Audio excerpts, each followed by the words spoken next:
Hello મિત્રો, good morning. Welcome to my YouTube channel. હું છું રાવલ સાગર.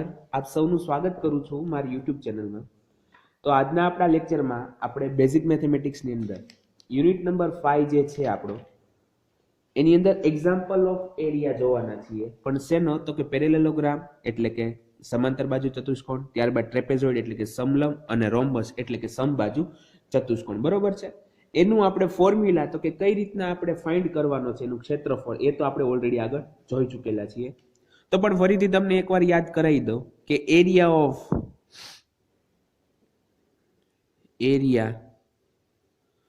ઓફ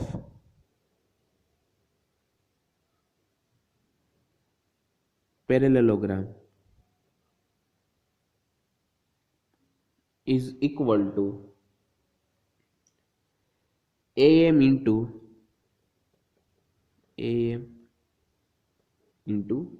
BC અને જે છે H cross B, કે જ્યાં AM શું છે?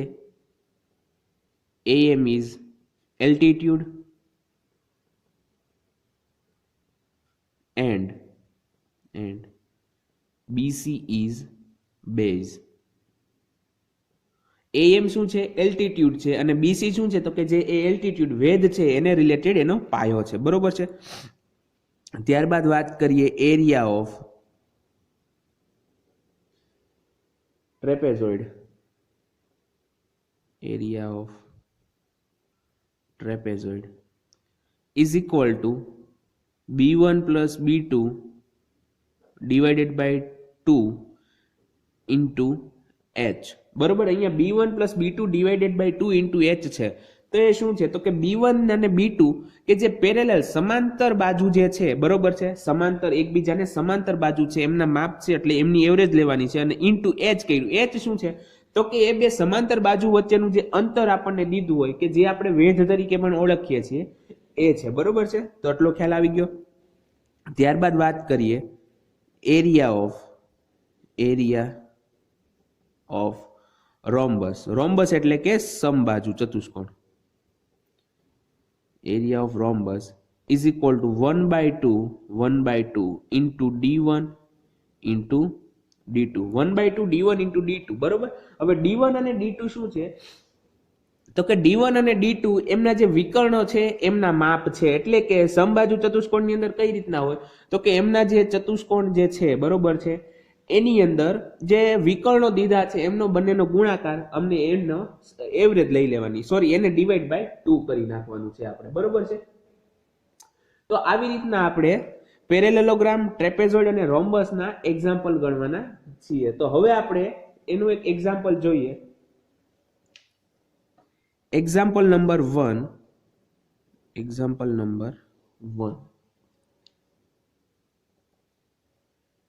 Quadrilateral PQRS. જો આને આપણે વચાય ચતુષ્કોણ PQRS. બરોબર છે. ચતુષ્કોણ PQRS is a rhombus. તો આપણને શું કહી દીધું છે? કે જે PQRS છે એ કેવો છે? સમબાજુ ચતુષ્કોણ છે. ત્યારબાદ શું કીધું છે? કે the length of each side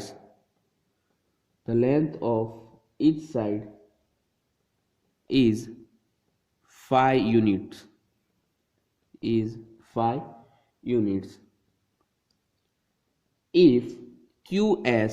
If QS is equal to 8 units,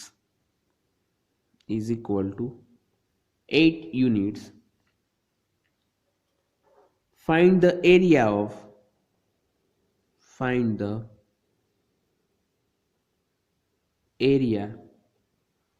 of quadrilateral PQRS. ચતુષ્કોણ PQRS નું ક્ષેત્રફળ શોધો. હવે આપણને અહીંયા જો સોલ્યુશન આપણે ફાઇન્ડ કરવાનું છે, કે આપણે એનું સોલ્યુશનમાં શું છે? તો આપણે એનું ક્ષેત્રફળ ફાઇન્ડ કરવાનું છે, કે એનું ક્ષેત્રફળ કેટલું થાય છે. બરોબર છે. તો સોલ્યુશન જોઈએ.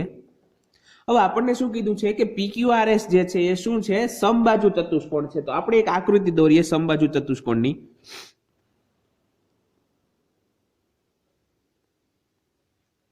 સમબાજુ ચતુષ્કોણની અંદર શું હોય તો કે ચારે બાજુના માપ કેવા હોય છે? સમાન હોય છે, બરોબર છે. અને એમના જે વિકર્ણો છે એ એકબીજાને 90 ડિગ્રીના ખૂણે દુભાગે છે, 90 ડિગ્રીના ખૂણે દુભાગે છે.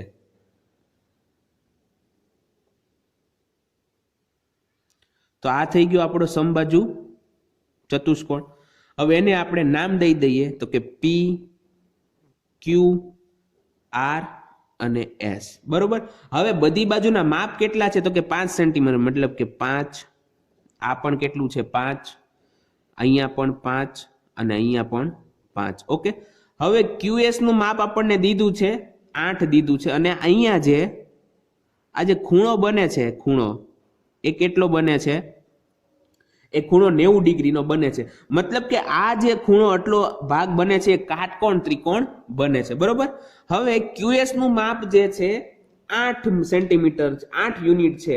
તો આટલો જે ભાગ છે અહીંયા હું ધારો કે કોઈ બિંદુ એમ આપી દઉં કે જ્યાં એ બંને એકબીજાને છેદે છે, ત્યાં એમ દઈ દઉં, તો QM જેટલું છે એટલો જ પાછો MS હશે. મતલબ કે QS ના અડધા હશે, મતલબ કે QM પણ 4 હશે અને MS પણ 4 હશે, બરોબર છે.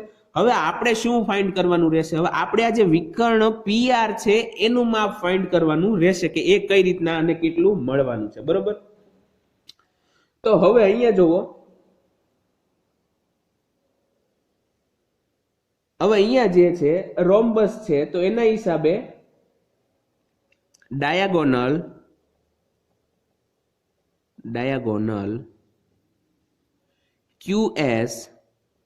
QS and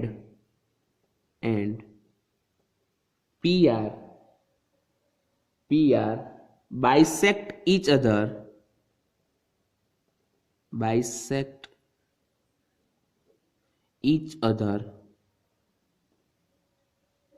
at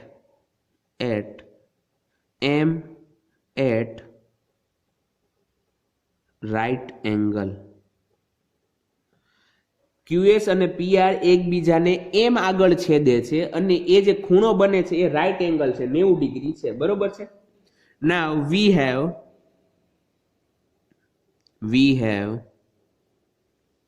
QS is equal to 8 units, and M is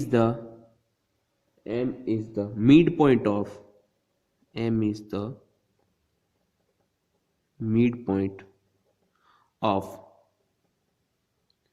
QS. જો અહીંયા આપણે પાયથાગોરસનો યુઝ કરવાના છીએ, બરોબર છે. તો એના માટે આ થોડુંક પહેલા આપણે શાબ્દિક વર્ડની અંદર લખી લીધું. હવે QS જે છે, QS નો મિડ પોઈન્ટ કોણ છે? M છે. તો QS બરાબર 4 હોય તો એનો મિડ પોઈન્ટ અડધું અંતર કેટલું થાય? QM બરાબર 4 યુનિટ થાય, બરોબર છે. Therefore QM is equal to 4 units, બરોબર છે. QM is equal to 4 unit છે, is equal to MS થઈ જશે, હવે આપણે આટલો ભાગ જો ફાઇન્ડ કરી લઈએ RM જેટલો, તો આ જેટલો ભાગ મળશે એટલો જ ભાગ આપણને MP જેટલો મળવાનો છે, બરોબર છે. Now in triangle SMR, જો અહીંયા જો આપણને એક ત્રિકોણ બને છે SMR જેટલો, બરોબર છે. SMR જેટલો અહીંયા એક ત્રિકોણ બને છે જેની અંદર આનું માપ 5 છે, આનું માપ 4 છે, અને એ પાયથાગોરસનો નિયમનો આપણે યુઝ કરવાના છીએ. Now in triangle SMR, angle M is right angle,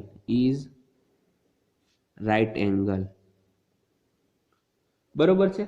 Therefore તો શું થશે તો કે SR square is equal to SM square plus MR square, બરોબર છે. અહીંયા પાયથાગોરસનો આપણે યુઝ કર્યો છે કે SR square is equal to SM square plus MR square. હવે આપણને SR નું મૂલ્ય ખબર છે. SR નું મૂલ્ય કેટલું છે? 5 યુનિટ છે. તો therefore SR square કેટલું મળશે આપણને? 25, બરોબર છે. is equal to હવે SM નું મૂલ્ય ખબર છે 4, તો 4 નો વર્ગ કેટલો થાય 16 પ્લસ MR સ્ક્વેર. ધેરફોર હવે MR સ્ક્વેર ને કરતા બનાવો તો therefore MR square is equal two 16 આ બાજુ જાય એટલે કે 25 minus 16 is equal two 9. Therefore MR is equal to 3 units. Okay 3 units. એટલે સુધીની વાત ક્લિયર થઈ ગઈ. હવે તમને MR જે છે 3 મળી ગયું છે, MR 3 મળી ગયું છે, તો આપણને જે MP છે MP, આ MP પણ કેટલું થઈ જશે આપણું 3 થઈ જશે. બરોબર છે. તો હવે જો આપણે PR શોધવો છે તો PR માટે શું કરવાનું છે, PR is equal to PM plus MR. બરોબર છે. Now PR is equal to PM plus MR is equal to 3 plus 3 is equal to 6 units. Okay.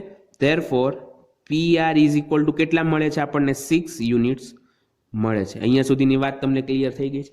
હવે આપણે જુઓ સમબાજુ ચતુષ્કોણ જે છે એનું ક્ષેત્રફળ કઈ રીતના ફાઇન્ડ કરી શકીએ છીએ, તો કે સમબાજુ ચતુષ્કોણની અંદર આપણે જે બંને વિકર્ણ હોય એમનો ગુણાકાર કરવાનો અને એમને 2 વડે ભાંગી નાખવાનું. બરોબર છે. thus the area of rhombus is equal to 1/2 into PR into QS. Okay 1/2 PR કેટલું છે તો કે PR 6 યુનિટ છે, તો PR બરાબર 6 into QS કેટલું છે 8. ઓકે 6 into 8 48 divided by 2 એટલે કે 24 યુનિટ્સ. બરોબર, units square. Therefore the area of rhombus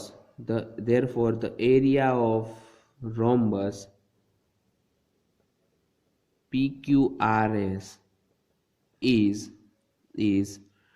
24 square માટેનો SQ સ્ક્વેર યુનિટ. બરોબર છે. તો આ આપણો પહેલો એક્ઝામ્પલ હતો જે પૂરો થાય છે. તો આવી રીતના તમને જ્યારે રોમ્બસ દીધો હોય તો રોમ્બસમાં આઈધર તમને શું કીધું હશે કે બધી જ બાજુઓના માપ દીધા હશે અને એક વિકર્ણનું માપ દીધું હશે કે જેનો એક્ઝામ્પલ આપણે ગણ્યો છે. બરોબર. અથવા તો એવું થઈ શકે કે તમને બંને જ ડાયાગોનલ બંને જે વિકર્ણ છે એના માપ તમને દઈ દીધા હશે. તો રોમ્બસની અંદર તો ક્ષેત્રફળ શોધવું ખૂબ જ સહેલું છે. ઓકે, તો આઈ હોપ કે તમને આ એક્ઝામ્પલ સમજાઈ ગયો હશે. હવે આપણે નેક્સ્ટ એક્ઝામ્પલ તરફ આગળ વધીએ.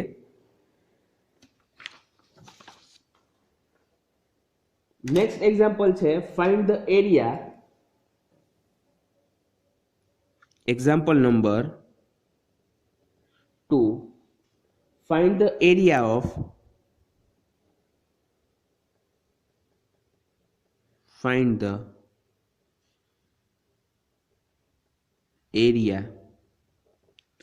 Of trapezoid. જો અહીંયા ટ્રેપેઝોઇડ દીધું એટલે કે સમલંબ, તો સમલંબ માટેનું તમારે સૂત્ર યાદ કરવાનું. Find the area of trapezoid with bases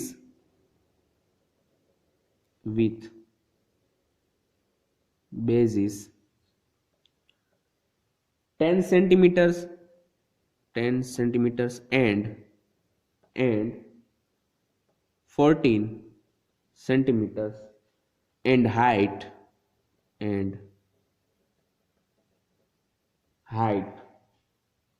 of 5 centimeters. બરોબર છે. તો અહીંયા મને કીધું છે કે find the area of trapezoid with base is 10 centimeters and 14 centimeters and height of 5 centimeters. Okay, તો સોલ્યુશન જોઈએ કે કઈ રીતના આપણે છે. સૌપ્રથમ તમને હું ફિગર દેખાડું તો ફિગર કઈ રીતના બનશે કે ધારો કે મારી એક બાજુ અહીંયા છે. બરોબર છે.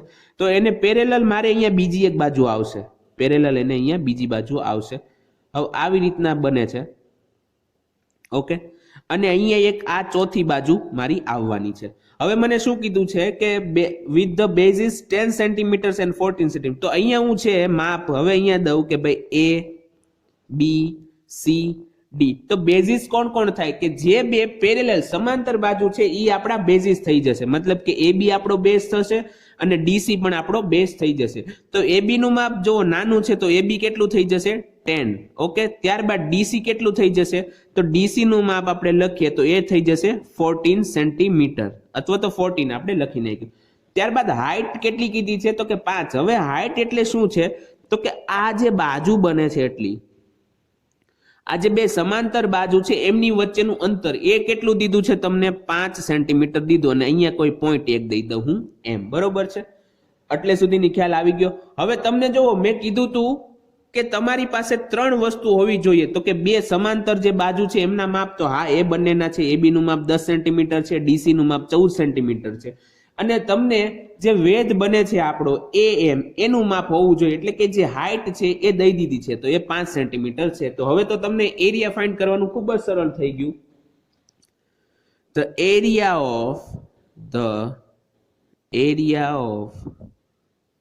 trapezoid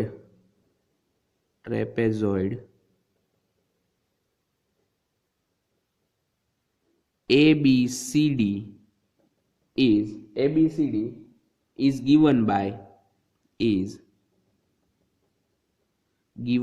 હવે એરિયાને કઈ રીતના દર્શાવાય છે? એરિયાને દર્શાવાય છે A બરાબર 1/2 અથવા તો શું હતું તો કે આને B1 કીધું આને B2 એટલે કે B1 plus B2 divided by 2 into H. અહીંયા લખી નાખો B1 આ છે આપણું B2 અને આ 5 બરાબર H છે.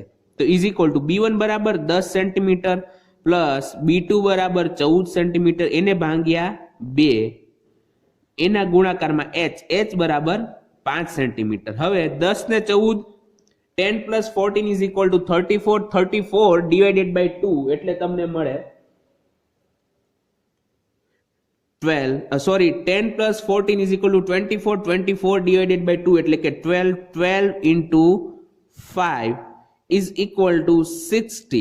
Okay, is equal to 60. Therefore A is equal to 60. હવે યુનિટ જે છે શેમાં દીધા છે તમને સેન્ટીમીટરમાં. તો આપણો જે આન્સર છે 60 સેન્ટીમીટર સ્ક્વેર થઈ જશે. Okay, therefore the area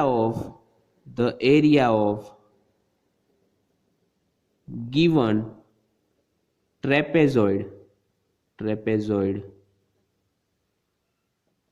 is કેટલો થઈ જશે 60 સેન્ટીમીટર સ્ક્વેર. બરોબર છે, તો અહીંયા સુધીની વાત તમને ક્લિયર થઈ ગઈ છે. તો આ હતો આપણો બીજો એક્ઝામ્પલ કે જે હતો સમલંબ ચતુષ્કોણને રિલેટેડ.